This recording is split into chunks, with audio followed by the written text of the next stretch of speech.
सभी साथियों को नमस्कार और उम्मीद है आप सभी अच्छे होंगे। आरआरबी, एएलपी और टेक्नीशियन का एग्जाम कब होगा, इसको लेकर के लगातार छात्रों के कॉल और मैसेजेस आ रहे हैं कि गुरुजी एएलपी सीबीटी 1 का एग्जाम कब से स्टार्ट हो रहा है, टेक्नीशियन ग्रेड 3 का एग्जाम डेट कब से स्टार्ट हो रहा है। मेरे मित्र, अगर आपके भी मन में इस तरह का कंफ्यूजन है तो बने रहिएगा इस वीडियो के अंत तक, आपको पता चल जाएगा कि आपका एग्जाम कब होने वाला है। मेरे मित्र, जो हम लोगों का अभी कंसर्न लगातार चल रहा है वो किसको लेकर के है कि सर एएलपी सीबीटी 1 का एग्जाम कब होगा। आप सबों को मालूम है कि 2026 की भर्ती में एएलपी में लगभग 11,127 पोस्ट आपका क्या है, आप कह सकते हो एएलपी के लिए है। तो आप ये मान के चलो कि 11,000 प्लस पोस्ट एएलपी के लिए है। टेक्नीशियन ग्रेड 3 के लिए और टेक्नीशियन ग्रेड 1 दोनों मिला करके लगभग 6200 प्लस वैकेंसी है। और जेई के लिए भी आपका लगभग 4000 प्लस वैकेंसी है। और काफी सारे छात्रों ने 2026 का जो फॉर्म डाला है उनके मन में लगातार ये चिंता चल रही है कि सर इन सब का पेपर कब स्टार्ट हो सकता है। और चिंता चलना भी चाहिए, इसीलिए क्योंकि मेरे भाई रेलवे जिस तरह से काम कर रही है, आप कह सकते हो कि ये पूरी तरीके से सर फास्ट एंड फ्यूरियस के मूड में है। मतलब आप ये कह सकते हो कि रेलवे लगातार अपने सभी पेपर को शेड्यूल कर रही है और आपका जो एग्जाम है वो भी आपको फास्ट में देखने को मिल रहा है। नो डाउट आप सबों को मालूम है कि अभी जो आप ग्रुप डी का पेपर दे रहे हैं 22,195 पदों के लिए, इसकी वैकेंसी सर 2026 के जनवरी में ही आपको देखने को मिली थी, लेकिन एग्जाम आपका अगस्त में स्टार्ट हो गया। तो रेलवे जो भी परीक्षाएं हैं उसको ऑन बोर्ड करना चाह रही है और शेड्यूल लगातार जारी कर रही है। तो ये पूरा का पूरा आप सबों का डर जायज है कि गुरुजी हो ना हो इसके लिए कब एग्जाम डेट देखने को मिलेगा। तो मेरे मित्र, आप सभी ध्यान दीजिएगा कि अगस्त लास्ट तक तो आपका ग्रुप डी का पेपर होना है और उसके बाद जो 2025 की एएलपी भर्ती है उसका साइको भी होना है। तो मेरे मित्र, मोटा मोटी अगर आप बात करेंगे एलपी टेक्नीशियन एग्जाम की, चूंकि जेई का तो अभी आपका फॉर्म भराया हुआ ही हुआ है, मतलब आप कह सकते हो कि बहुत ही कम समय हुआ है इसकी वैकेंसी का, लेकिन फिर भी जब एएलपी और टेक्नीशियन का एग्जाम हो जाएगा तो मेरे मित्र अगला जेई रहेगा, सेक्शन कंट्रोलर रहेगा, यही सब बचेगा। तो जो हमारे समझ से चीजें निकल के आ रही है और जो आप कयास लगा सकते हैं वो ये कि आपका एग्जाम जो है वो लगभग नवंबर दिसंबर में स्टार्ट हो जाएगा। ये ध्यान में रखिएगा, आपका एग्जाम जो एएलपी और टेक्नीशियन की है, ऐसा उम्मीद लग रहा है कि सर नवंबर दिसंबर के बीच में आपका स्टार्ट हो जाए। और मेरे मित्र, नवंबर दिसंबर की किसी भी माह में अगर आपका एग्जाम होता है तो आप यकीन मानिए कि आपके पास जो अभी से लेकर के नवंबर दिसंबर तक का समय है वो अपने आप को साबित करने का समय है।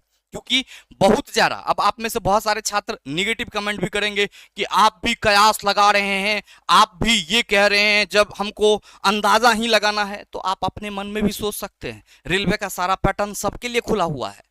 लेकिन जो एक मतलब कह सकते हो ना कि मोटो है रेलवे का, वो रेलवे का मोटो पूरी तरीके से क्लियर है। रेलवे सभी एग्जाम को ऑन बोर्ड कर रही है। तो ये संभावना है कि सर एएलपी सीबीटी 1 और टेक्नीशियन ग्रेड 3 के लिए जो आपका सीबीटी है, इसकी पूरी पूरी संभावना बन रही है कि नवंबर दिसंबर में आपका एग्जाम हो सकता है। तो अगर आप 11,000 में सिलेक्शन चाहते हैं, 6200 में सिलेक्शन चाहते हैं, 4000 प्लस में सिलेक्शन चाहते हैं, तो मेरे मित्र अभी से आपको प्रिपेयर रहना पड़ेगा, क्योंकि उस टाइम चीजें आपके कवर में नहीं आएगी। केवल और केवल रिवीजन के बदौलत आप इन तीनों ही एग्जाम के सीबीटी 1 को आप क्रैक नहीं कर सकते। आप सबों को मालूम है कि अगर हम एएलपी की बात करें, टेक्नीशियन की बात करें, जेई की बात करें, इन सभी में साइंस का एक बेहतरीन रोल होता है। मेरे भाई, टेक्नीशियन में 40 नंबर साइंस के पूछे जाते हैं, जेई के सीबीटी 1 में 30 नंबर साइंस के पूछे जाते हैं, और एएलपी में आपका अगर आप पैटर्न को देखेंगे तो सर 20 प्लस सवाल साइंस के देखने को मिलते हैं। हाँ, ये अलग बात है कि पिछले साल जो एएलपी की सीबीटी 1 हुई थी उसमें आपको साइंस के 8 से 10 सवाल ही देखने को मिले थे। तो ये रेलवे के ऊपर डिपेंड करेगा। लेकिन सवाल यहाँ पे ये है कि अगर हमारे पास नवंबर दिसंबर तक समय है तो क्या हम अभी से पढ़ के अपने साइंस को ठीक कर सकते हैं? बिल्कुल। अब एक और चीज यहां पे ध्यान में रखना होगा, हालांकि मैंने अपने हर एक वीडियो में ये चीज आप सबों को समझाया है कि मेरे भाई, जो आपके एनसीईआरटी का पैटर्न चेंज हुआ है, रेलवे ने ग्रुप डी के पेपर में इस बार एनसीईआरटी के नए बदले हुए पैटर्न से सवाल पूछा है। तो जो भी भाई बंधु साइंस के लिए प्रिपरेशन कर रहे हैं, ध्यान दीजिएगा, आपको एनसीईआरटी के बदले हुए पैटर्न के हिसाब से चीजों को करना होगा। एनसीईआरटी ने जो पैटर्न बदला है उस हिसाब से आपको साइंस में समझ अपनी विकसित करनी होगी। अदरवाइज आपको लॉलीपॉप तो हर जगह पढ़ाया ही जा रहा है और आप हर जगह अंधभक्ति के भाव में डूबे ही हुए हैं।